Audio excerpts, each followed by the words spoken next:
This exercise is the Band-Dumbbell Shrug, primarily for mid-traps, but including some upper traps. Now what you're going to need to do here is get a couple of small to medium bands wrapped one time around a post. This can either be in the power rack or pretty much any other pair of solid objects that are about 5 feet apart. So what you're going to do here is put those bands around your wrists, and then you're going to grip onto the heavy dumbbells. I've got a pair of 95s here. Now what you're going to do here is very important. At the bottom of every rep, you're going to let the shoulders pull forward. You're going to let those shoulder blades, what's called protract, which is push forward. To get the mid-traps involved, we're going to retract against that resistance. And this is the band resistance that we're working against. The dumbbells will provide some resistance. They're primarily there to work the upper traps. So the combined resistance of the bands, the angular resistance of the bands, plus the dumbbells, that's what's really going to light up the middle and upper traps.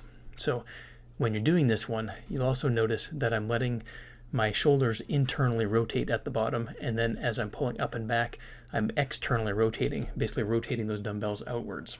So in this view, you're going to get a good example of how I'm basically pulling backwards and letting the shoulders roll forward, and then as I'm doing the exercise, rotating them externally, pulling out and back, and then really squeezing those shoulder blades together so that you're targeting the mid-traps.